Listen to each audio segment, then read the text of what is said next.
नमस्कार दोस्तों, RTG reports पर आज की फटाफट खबरों को लेकर एक बार फिर हम हाजिर हैं। इस वीडियो में हम आपको बताने वाले हैं आज की बेहद बड़ी खबरें, लिहाजा इस वीडियो को पूरा देखें। इसलिए दोस्तों इस वीडियो को लाइक और शेयर भी जरूर कर दें। आज की बड़ी खबरों में आपको बताएंगे पेट्रोल और डीजल के दाम में कोई बदलाव नहीं है, जाने आज कितनी है कीमत। जी हां दोस्तों, पेट्रोल और डीजल की कीमतों में आज कोई बड़ा बदलाव नहीं किया गया है। साथ ही आप जानेंगे किसानों को 15-15 लाख रुपए देगी सरकार, खेती के साथ कर सकते हैं कोई भी बड़ा बिजनेस। जी हां, किसानों को सरकार 15-15 लाख रुपए दे रही है। साथ ही आप जानेंगे फिर रिकॉर्ड ऊंचाई पर पहुंचा सोना, सोने के आज के भाव हम बताएंगे। जी, सोने के दाम में कितनी बढ़ोतरी हुई है आज हम आपको इस वीडियो में बताएंगे। कोरोना काल में इन लोगों को सरकार ने दी है बड़ी राहत, मिलेगी अस्थायी पेंशन। जी हां, सरकारी कर्मचारियों को अस्थायी पेंशन देने का सरकार ने बड़ी घोषणा कर दी है। साथ ही पीएम मोदी ने नया तोहफा दिया है, रिटायर होने वाले कर्मचारियों को सबसे बड़ी चिंता दूर कर दी है। मोदी सरकार ने नया तोहफा दिया है, रिटायर होने वाले सरकारी कर्मचारियों की सबसे बड़ी चिंता दूर कर दी है। तो चलिए बढ़ते हैं आज की पहली बड़ी खबर की ओर। पेट्रोल और डीजल के दाम में कोई बड़ा बदलाव नहीं किया है। आज कितना है कीमत? सरकारी तेल कंपनियों द्वारा आज पेट्रोल और डीजल की कीमत में कोई तब्दीली नहीं की गई है। दिल्ली, मुंबई और चेन्नई और कोलकाता में पेट्रोल और डीजल के दाम पहले की तरह ही हैं। जाने प्रमुख महानगरों में कितनी है कीमत। आज दिल्ली में पेट्रोल की कीमत 80.43 रुपये प्रति लीटर है, वहीं डीजल की कीमत 81.94 प्रति लीटर है। आईओसीएल की वेबसाइट से मिली जानकारी के अनुसार कोलकाता, मुंबई और चेन्नई में 1 लीटर की कीमत क्रमशः 82.10, 87.19 और 83.63 रुपये प्रति लीटर है। डीजल की कीमत की बात करें तो इन महानगरों में इसका दाम क्रमशः 77.4, 80.11 और 78.86 रुपये है। आपके शहर में कितना है दाम? पेट्रोल डीजल की कीमत पर आप एसएमएस के जरिए भी जान सकते हैं। इंडियन ऑयल की वेबसाइट के अनुसार आपको आरएसपी और अपने शहर का कोड लिखकर 9224992249 पर भेजना होगा। हर शहर का कोड अलग अलग होता है जो आपको आईओसीएल की वेबसाइट से मिल जाएगा। आपको बता दें कि प्रतिदिन सुबह 6 बजे से पेट्रोल और डीजल की कीमतों में बड़ा बदलाव किया जाता है। सुबह 6 बजे ही नई दरें लागू हो जाती हैं। पेट्रोल व डीजल के दामों में एक्साइज ड्यूटी, डीलर कमीशन और अन्य चीज़ें जोड़ने के बाद इसका दाम लगभग दोगुना हो जाता है। विदेशी मुद्रा दरों के साथ साथ अंतर्राष्ट्रीय बाजारों में क्रूड की कीमतें क्या हैं, इस आधार पर रोज पेट्रोल और डीजल की कीमतों में बदलाव होता है। इन्हीं मानकों के आधार पर पेट्रोल रेट और डीजल रेट रोज तय करने का काम तेल कंपनियां करती हैं। डीलर पेट्रोल पंप चलाने वाले लोग हैं, वे खुद को खुदरा कीमतों पर उपभोक्ताओं के अंत में करों और अपने स्वयं के मार्जिन जोड़ने के बाद पेट्रोल बेचते हैं। पेट्रोल रेट और डीजल रेट में यह कॉस्ट भी जुड़ती है। साथ ही एक और बड़ी खबर है जो आपको बता दें, किसानों को 15-15 लाख रुपए देगी मोदी सरकार, खेती के साथ कर सकते हैं बिजनेस। सरकार गरीब के लिए कई योजनाएं लेकर आती है ताकि गरीबों को रोजगार मिलता रहे, देश में कोई भी भूखा ना सोए। इसी तरह किसानों की आय दोगुनी करने के लिए भारत सरकार कई योजनाएं लेकर आई है। उनमें से एक है पीएम किसान यानी एफपीओ योजना। इससे पीएम किसान उत्पादन संगठन योजना भी कहते हैं। इस योजना के तहत देश के किसानों को भारत सरकार द्वारा 15-15 लाख रुपए की आर्थिक सहायता मिलेगी। इससे किसानों की खेती में कारोबार की तरह भी लाभ प्राप्त होगा। हर योजना की तरह इस योजना के भी नए नियम होते हैं। इस योजना का लाभ लेने के लिए किसानों को संगठन बनाना होता है।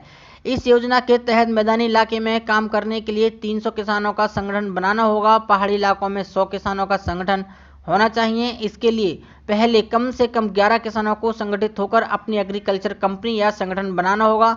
एफपीओ का मतलब है किसान उत्पादक संगठन, यानी किसानों का एक ऐसा समूह जो किसानों की भलाई के लिए काम करता है और जो कंपनी एक्ट के तहत रजिस्टर्ड होता है और एग्रीकल्चर प्रोडक्ट को आगे बढ़ाता है। ऐसे मिलेंगे किसानों को 15-15 लाख रुपए। केंद्र सरकार द्वारा इन्हीं संगठन या ग्रुप को 15-15 लाख रुपए की वित्तीय सहायता देगी। देश के किसानों को इन संगठनों को वही लाभ मिलेंगे जो किसी एक कंपनी को मिलते हैं। देश में 10,000 नए किसान उत्पादक संगठन बनाए जाएंगे जो कंपनी एक्ट के तहत रजिस्टर्ड होंगे।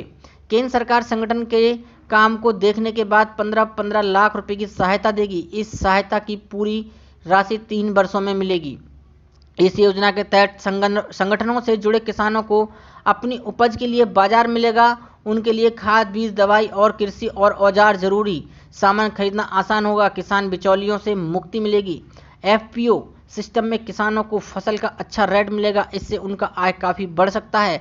प्रत्येक योजना की तरह इस योजना में भी लाभ लेने के लिए आवेदन करना जरूरी होगा। हालांकि अभी ऑनलाइन या ऑफलाइन आवेदन करने के लिए कोई आधिकारिक सूचना जारी नहीं किए गए हैं। जैसे कि इसकी सूचना आती है तो हम आपको इसकी जानकारी देंगे। देश के कोई भी किसान इस योजना का लाभ ले सकते हैं। साथ ही आपको एक और बड़ी खबर की ओर लेकर चलते हैं। फिर रिकॉर्ड ऊंचाई पर पहुंचा सोने का आज का रेट। सोने की कीमतें लगभग हर रोज रिकॉर्ड तोड़ तेजी कर रही हैं। जी हां, सोमवार के बाद लगातार मंगलवार को भी सोने की कीमतों में तेजी आई है और सोना अपने सबसे ऊपरी स्तर पर पहुंच गया है। घरेलू वायदा बाजार में सोना मंगलवार को सोमवार को रिकॉर्ड स्तर 52,410 रुपये से चढ़कर 52,435 रुपये पहुंच गया। मल्टी कमोडिटी एक्सचेंज यानी MCX पर गोल्ड फ्यूचर कीमतों में 0.64% की बढ़त के साथ 334 रुपये की बढ़ोतरी दिखी, जिसके बाद सोना 52,435 के रिकॉर्ड हाई स्तर पर पहुंच गया है। ग्लोबल मार्केट में सोने की कीमतों में $40 की बढ़ोतरी देखी गई, जिसके बाद सोने की कीमतें $1980 प्रति औंस तक पहुंच गया। सुबह 10:20 पर MCX गोल्ड फ्यूचर में 0.34% की बढ़त के साथ कीमतों में 178 रुपये की बढ़ोतरी देखी गई। इस वक्त सोना 52,279 रुपये पर ट्रेड कर रहा था। अंतर्राष्ट्रीय बाजार में स्पॉट गोल्ड मंगलवार को अपने रिकॉर्ड स्तर पर पहुंच गया। सोने को $1,947 प्रति औंस पर ट्रेड करते देखा गया। हालांकि इसके बाद प्रॉफिट बुकिंग देखी गई। दरअसल निवेशकों के बीच सुगबुगाहट है कि इस हफ्ते होने वाली पॉलिसी मीटिंग के फेडरल रिजर्व अपनी नीतियां आसान करने को लेकर कुछ घोषणाएं कर सकता है। बता दें कि पिछले कुछ हफ्तों में सोने में लगातार तेजी देखी जा रही है। दरअसल कोविड-19 से बिगड़ी अर्थव्यवस्था और दुनिया की दो बड़ी इकोनॉमी चीन और अमेरिका के बीच आर्थिक मोर्चे पर तनाव के चलते सोने की कीमत लगातार बढ़ी है।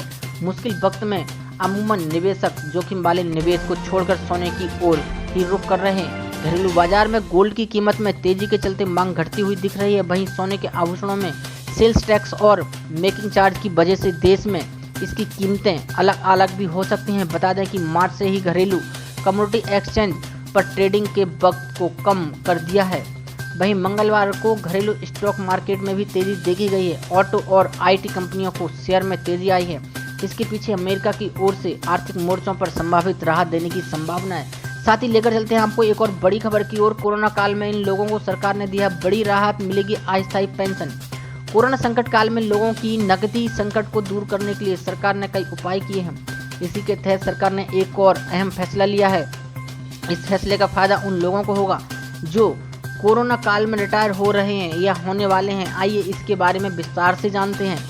दरअसल सरकार ने कोरोना महामारी के दौरान रिटायर होने वाले केंद्र सरकार के कर्मचारियों को नियमित पेंशन भुगतान आदेश PPO जारी होने और अन्य औपचारिकताएं पूरी होने तक अस्थायी पेंशन राशि देने का ऐलान किया है।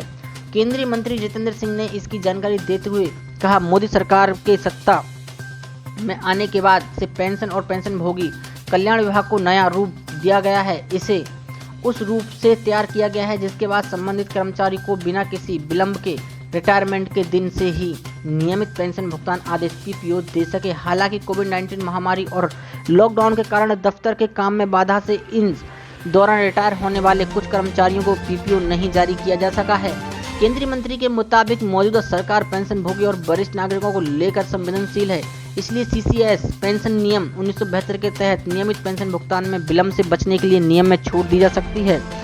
इसका फायदा ये होगा कि अस्थायी पेंशन और अस्थायी ग्रेच्युटी का भुगतान किसी भी बाधा के नियमित PPO जारी होने तक हो सकेगा। कार्मिक मंत्रालय जितेंद्र सिंह के हवाले से एक बयान में कहा है, कोविड-19 महामारी के दौरान रिटायर होने वाले केंद्र सरकार के कर्मचारियों को नियमित पेंशन भुगतान आदेश जारी होने और अन्य औपचारिकताएं पूरी होने तक अस्थायी पेंशन राशि मिलेगी। साथ ही आपको लेकर चलते हैं एक और बड़ी खबर की ओर। मोदी सरकार का नया तोहफा, रिटायर होने वाले कर्मचारियों को सबसे बड़ी चिंता होगी दूर। मोदी सरकार ने कोरोना वायरस महामारी के दौरान रिटायर हो रहे कर्मचारियों के लिए एक शानदार पहल की है। अब केंद्रीय कर्मचारियों को रिटायरमेंट के बाद बिना भाग दौड़ किए पेंशन मिलना शुरू हो जाएगी। सरकारी कर्मचारियों की सबसे बड़ी चिंता रिटायरमेंट के बाद पेंशन पाने की होती है।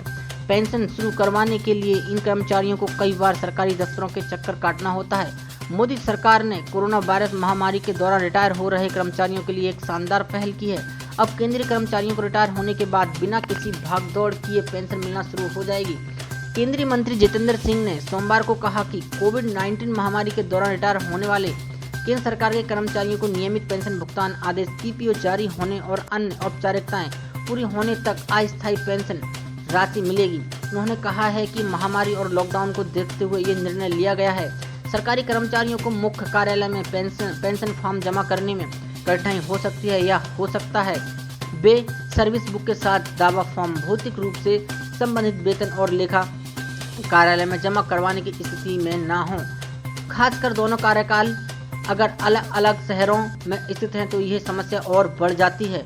कार्मिक उन शिकायतें और पेंशन मामलों में मंत्री सिंह ने कहा है ये केंद्रीय सशस्त्र पुलिस बलों के लिए उपयुक्त है जो निरंतर एक शहर से दूसरे जगह जाते हैं, उन जिनके लिए मुख्य कार्यालय वेतन और लेखा कार्यालय वाले स्थान को दूसरे शहरों में होते हैं। उन्होंने कहा कि मोदी सरकार के सत्ता में आने के बाद से पेंशन और पेंशनभोगी कल्याण विभागों को नया रूप दिया गया है। उसे उस वक्त से तैयार किया गया है जिसके वे संबंधित कर्मचारी को बिना किसी विलंब के रिटायरमेंट के दिन से ही पीपीओ दे सकते हैं। सिंह ने कहा है कि हालांकि कोविड-19 महामारी और लॉकडाउन के कारण दफ्तर के काम में बाधा थी, इस दौरान रिटायर होने वाले कुछ कर्मचारियों को पीपीओ नहीं जारी किया जा सका। मंत्री ने कहा है कि लेकिन मौजूदा सरकार पेंशनभोगी और वरिष्ठ नागरिकों को लेकर संवेदनशील है, इसलिए सीसीएस 1972 के तहत नियम पेंशन भुगतान में विलंब से बचने के लिए नियम में छूट दी जा सकती है ताकि अस्थायी पेंशन और अस्थायी ग्रेच्युटी का भुगतान बिना किसी बाधा की नियमित पीपीओ जारी होने तक हो सके। ऐसी बड़ी खबरों को देखने के लिए हमारे चैनल को सब्सक्राइब करें और इस वीडियो को लाइक शेयर जरूर करें।